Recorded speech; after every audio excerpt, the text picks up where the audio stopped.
it's just like breathing. It's like, and the thing is, I don't mind corruption if people can actually give back to the people. If it's a bit, I'm not saying I approve of it, but some countries, they practice corruption, and it is for their people.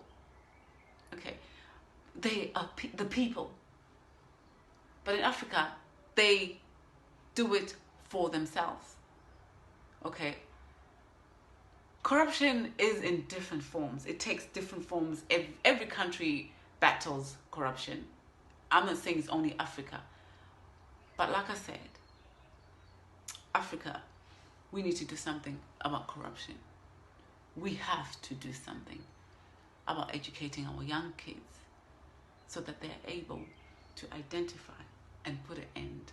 Because no one is born corrupt. You learn it. It's on the streets. People talk about it. It's okay. You think it's cool. That's the way it is. If I get elected, I'm going to do this. I'm going to have a big house and be selfish. I'm going to have 10 wives. I'm going to have 50 kids. I'm going to have 20 shops. That is corruption. It's something that you learn. So if you are corrupt, you can unlearn it. It's something that can be unlearned, in my opinion.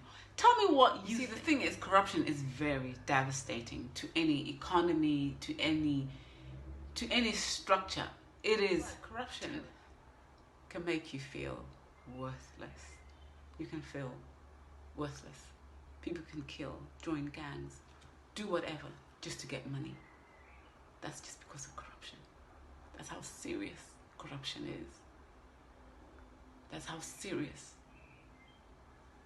corruption can affect a country, the economy of a country. When young people just think my life is useless, I can do whatever, I can join a gang, I can do whatever, I can work for the politicians and do whatever nonsense to other people.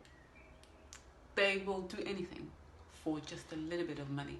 That's how corruption can make your life worthless. You can do anything just to get money.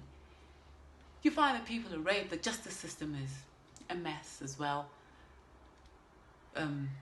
Young women are raped, people are raped, and you report that and nothing is done. Or maybe a bribe they take them to jail, then they bribe their way out. So corruption is deadly. People selling their bodies, young girls and men now, selling their bodies in order for them to meet their needs. That is the outcome of corruption. And then you find people also going to other countries to work, and all that's taking place, maids or whatsoever, just that is because of corruption. And it increases immigration. People leave their countries because their leaders are corrupt. They're not able to provide for them. So this is a very important topic. Messing up the national budget for each country. A lot of money just goes missing and no one is held accountable. And we sit down there and we just continue as if things don't matter. We complain. We don't do nothing about it. What can we do? It's important that we look at the next generation. So before it even begins, before corruption even starts, we need to educate our children. It needs to go into the education system, and information needs to be passed to the young generation who are actually the future. And they need to be educated about corruption. So when they're in power, they can practice good leadership and are able to stop and spot and stand against corruption. So we need to start at a very, very early age, because it's something that's here. So if a person is born, they don't know nothing about corruption until they come here and we teach them corruption.